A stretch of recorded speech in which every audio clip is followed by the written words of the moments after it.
Would it be possible to control the sky? When you look up, you see clouds, stars, storms, and sometimes a blue silence that feels eternal. For centuries, the sky has been viewed as the realm of the gods, the birthplace of the unpredictable, the space humanity could never control. But is that idea still true today?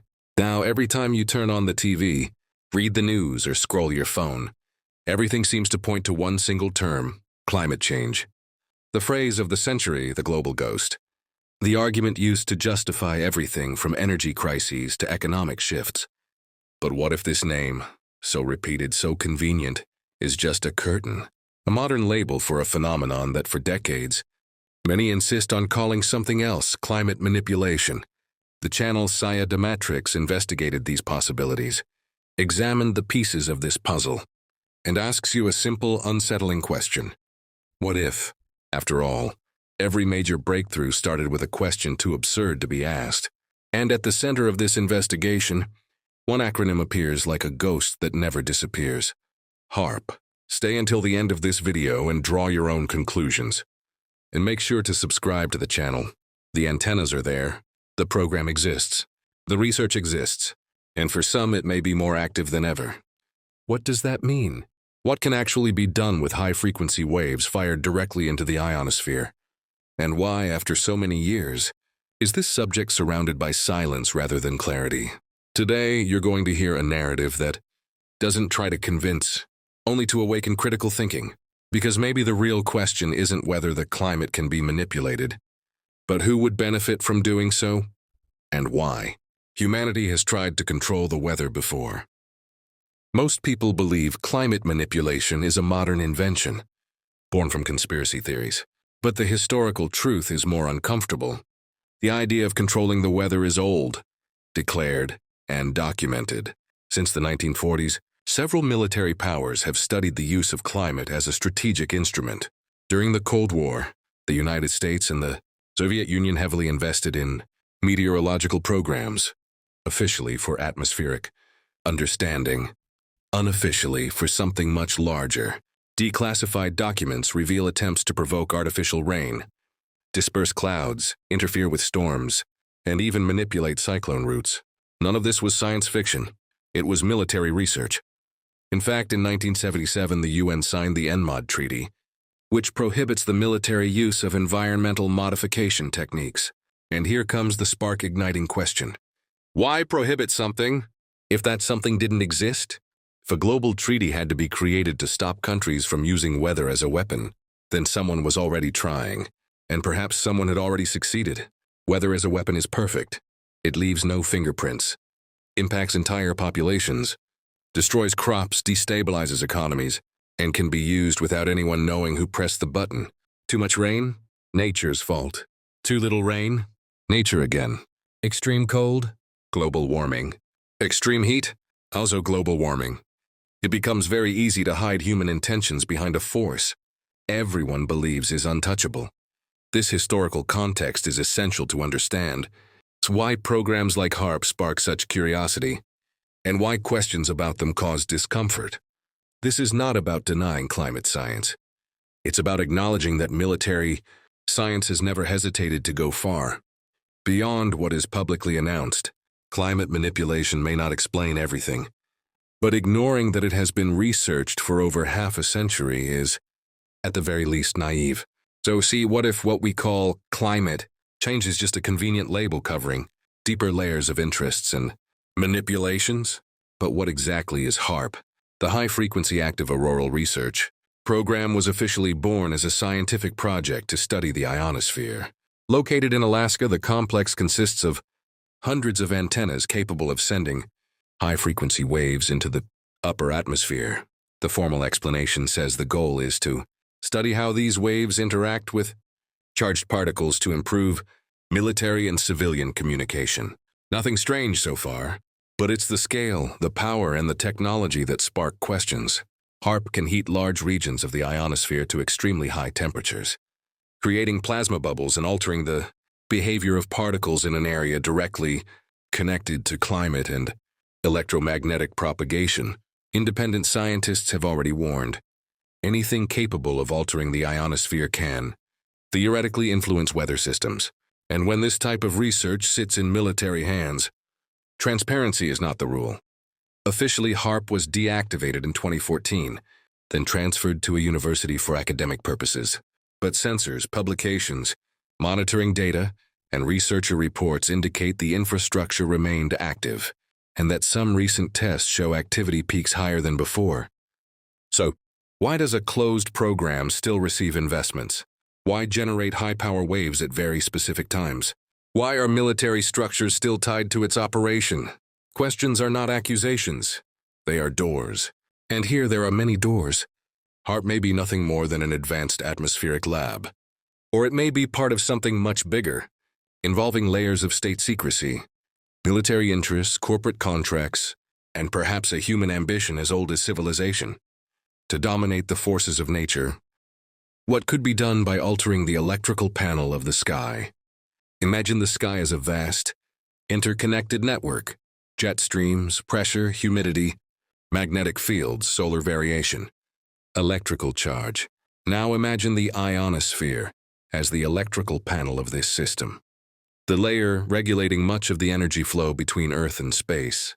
If you can intervene in that panel, you don't directly control a cloud or a storm, but you can alter initial conditions, triggers, and atmospheric formation patterns, like altering the source of a river. You may not control every curve, but you change the entire path. Programs like HAARP theoretically allow localized ionospheric heating, electromagnetic disturbances, interference with jet streams, influence on cloud formation, potential modulation of cyclone trajectories. None of these possibilities are presented as proven, but all were studied in theoretical scientific papers, some published before HAARP even existed. So the question is not whether HAARP controls the weather, but why does technology with potential to influence climate systems receive so little public discussion? Governments insist extreme weather events today are purely natural. But is that the whole story? Climate change is real, yes. But it is also possible that part of what we see is amplified, accelerated, or modulated by technologies that almost never appear in the news. When governments, corporations, and institutions have tools capable of influencing weather, communication, energy, and the atmosphere, the inevitable question becomes, who really controls what? Does the climate control us? Or does someone control the climate? Anomalies, signals, and silence. If you search for HAARP activity on international forums, you'll find waves of reports about strange emission spikes, electromagnetic bursts, unusual atmospheric sounds, and anomalies captured by radio amateurs. Radio enthusiasts detect patterns that don't match the behavior of a harmless lab. Atmospheric groups detect localized heating, coinciding with military tests. Magnetic sensors record disturbances aligned with coordinates in Alaska. None of this proves manipulation, but all of it raises the same eyebrow. And when authorities are questioned, the answers are vague, superficial, or repetitive, as if the subject is handled with too much care. Not because it's dangerous, but because it's sensitive. If HAARP is as harmless as they say, why no 24/7 public livestream? Why are so many operational data restricted? Why do external scientists struggle to gain access? When something is transparent, it's open. When it's opaque, it's protected. And when it's protected, it's important. This is not about creating fear. It's about something simple. Public information should be publicly accessible. When it isn't, doubts grow, and alternative narratives fill the gaps. If the sky is a laboratory, why can't we know what's being tested up there? Climate change or change in the narrative? Here we reach the most delicate, and perhaps the most provocative point. Climate change is real. The impacts of CO2 are real. Global warming is real. But there's a layer rarely discussed. The idea that natural events may be used to disguise artificial interference. Think about it. If a region faces historic drought, climate change. If another faces unprecedented flooding, climate change. Heat records, climate change. Cold records, also climate change. The narrative is strong enough to absorb any anomaly. This creates a gray area where natural climate and manipulated climate become indistinguishable to the public. The question isn't to deny natural phenomena, but to ask, Is everything that happens truly natural? There are two parallel truths that are almost never allowed on the same table. One, the climate is changing, for natural and human reasons. Two, technologies exist that can theoretically influence aspects of the climate. Why aren't these two truths discussed together? Why does the global narrative avoid associating climate change with atmospheric modulation technologies? Why are we taught to believe the sky is untouchable when patents, military projects, and historical documents show otherwise? And more. Who benefits, economically, geopolitically, symbolically, when the climate becomes a tool of fear, dependency, and control? Imagine a world where regions depend on climate assistance, agriculture depends on atmospheric interventions, weather forecasts are political decisions, countries compete to control the sky as they once competed for oil. This sounds dystopian, maybe, but the future always begins as fiction. The climate change narrative is important, but it is also useful. It explains everything. And when an explanation explains everything, it can also hide everything. Maybe the question isn't true or false, but what isn't being said? Who would want to control the sky? When we think about power, we think about land, armies, and money. But the greatest power is control over elements that affect everyone equally. Water, climate, energy. Controlling the sky would mean controlling rain and drought, influencing agriculture, defining economic winners and losers, creating dependence and submission, shifting geopolitics without firing a shot, shaping natural disasters and humanitarian crises. If you had that power, would you use it? If a government had it, would they hide it? If corporations could profit from it, would they stay quiet? The sky is politically valuable, militarily valuable, economically valuable, symbolically valuable. It has always been treated as neutral territory, but never truly was. If climate control programs existed, they would never be announced as such.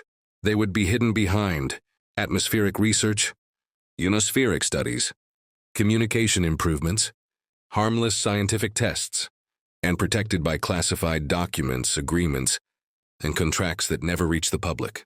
Is there interest? Yes. Is there technology? There are indications. Is there transparency? No. And where transparency lacks, controversy grows. In the end, who controls the sky? The question does not yet have an answer. But it is a question we must keep asking. Not to create panic. Not to reject science. Not to deny climate change.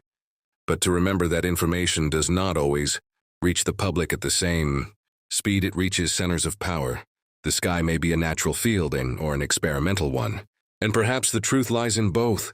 HAARP may be just a lab, or it may be the visible tip of something much larger. The fact is, ignorance creates speculation, and the silence of authorities creates more doubt than answers. The important thing is to stay awake, stay critical, and never accept predetermined narratives from any side. Ask questions, investigate. Don't sleep while the world changes above your head, because one day, perhaps not far from now, history may reveal that the greatest battlefield of the 21st century wasn't the land, but the sky. And when that day comes, the real question will be, who was paying attention while it was all happening? Did you like the video? Then subscribe to the channel